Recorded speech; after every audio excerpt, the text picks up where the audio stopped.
a lot of the misconceptions and the myths about the Melungeons, and to talk about who we actually are.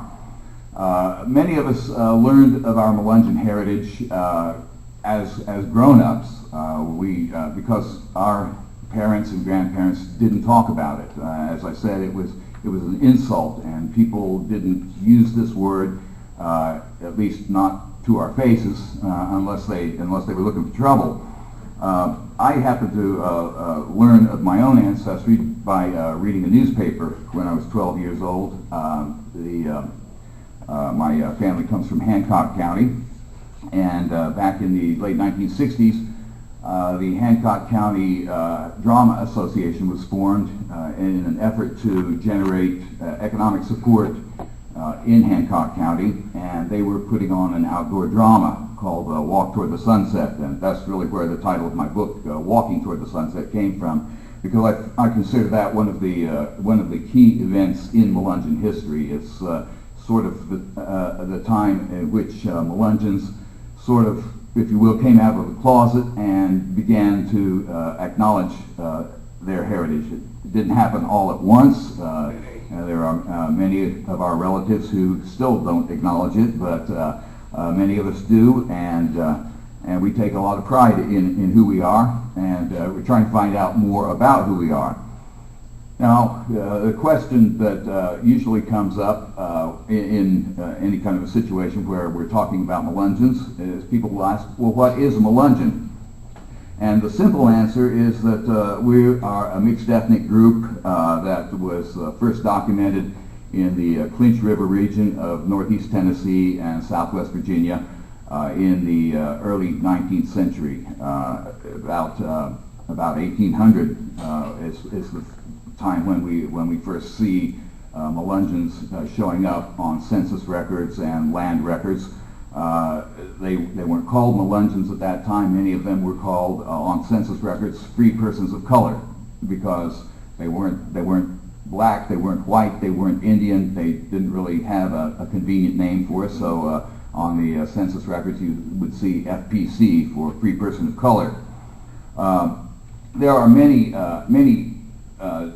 mixed ethnic groups in the southeastern United States. The Melungeons are probably one of the, I believe we are the first to actually acknowledge who we are. Many of these mixed ethnic groups are primarily of Indian ancestry, which the Melungeons also share Indian ancestry, but many of these mixed ethnic groups that were identified in the late 1940s and early 1950s identify themselves as Indians, and even as we speak, many of the tribes in Virginia, the Powhatans, the Monacans, and many others, are working for federal recognition as an Indian tribe. The Lumbees in North Carolina are doing that right now. There's a bill in Congress, and if they do get federal recognition, they will be the largest Indian tribe east of the Mississippi River. But along with the Lumbees, many of the Virginia tribes are looking for recognition as looking for federal recognition. They have state recognition. The Melungeons, on the other hand, we tend to celebrate our mixed heritage. Those of our ancestors who were part of Indian tribes at some point split away from those tribes, and there have been discussions at various points about recognizing the Melungeons as an Indian tribe. I remember a meeting several years ago where that was discussed, but we like to acknowledge all of our ancestors, and it's really not completely accurate to call us a tribe, because our ancestors moved into this area more or less at the same time, but then rather independently as well. The scientific term that was used for the Melungeons and other similar groups was triracial isolates. Other terms include racial islands, mixed ethnic groups. It was just a way for scientists, anthropologists, sociologists to categorize us, since we didn't fit into any of the convenient categories. And of course, back in the 1940s and 50s, particularly in the South, but really all over America, there was segregation to some degree or another. And the Melungeons were a group that didn't fit into any of the categories. They had certain boxes, and we didn't fit into any of them. The Melungeons lived alongside their neighbors, lived pretty much exactly the same sort of lives that the neighbors did, but they were separated by custom. They found themselves facing segregation, the inability to attend public schools. In some cases, they were not permitted to vote. They actually, were treated as second-class citizens, just as African Americans were. There were many, as I said, there were many other groups that were listed, particularly by William Gilbert in the late 1940s. He did a survey for the Library of Congress and identified many similar groups in the southeastern United States, including the Redbones of South Carolina and in Louisiana, the Brass Ankles of South Carolina, the Croatans, who are now known as the Lumbees. They were primarily in North Carolina, but spread into Virginia and South Carolina as well.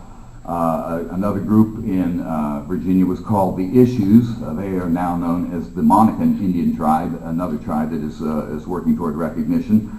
A group in New Jersey and Delaware was called the Moors. Another group in Delaware was called the We Sorts, as in, we sort of people as opposed to you sort of people. and of course, there were many other remnants of Indian tribes. We have to remember that in the early days of the colonial days in America, many of the Indian tribes in the eastern United States were first decimated by disease. More Indians died from disease than died from warfare, and many of these tribes pretty much disintegrated, regrouped, or just split off and made their own way as individual families or extended families or sort of clan groups. And like many of these groups, the Melungeons are known typically by family names. There are several names that are associated with Melungeons. Of course, having one of these names does not necessarily make you a Melungeon, but if your family comes from Hancock County or Hawkins County or Lee County, Virginia, and your name is Collins, Gibson, Bunch, Mullins, there are many others. That's a clue that you may share this heritage. Almost without exception, as I said, these groups had cultures and customs that were identical to their white neighbors.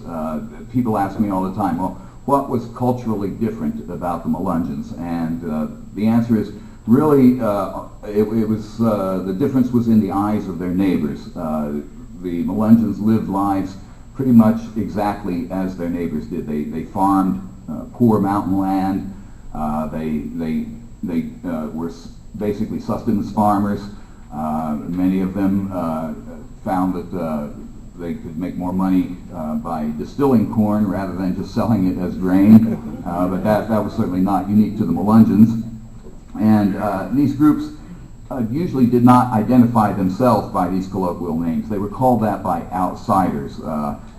These names were nearly always considered insulting, a pejorative term, and in some places today, you can still get a fight started by calling somebody a Melungeon or one of these other names. There are many theories about the origin of the Melungeons. And later on today, we're going to be hearing about some of the facts that we have uncovered over the years about where the Melungeons came from. But of course, a good legend always makes a good story, and a lot of what was written about the Melungeons, particularly in the 19th and early 20th century, was written by newspaper and magazine writers, and is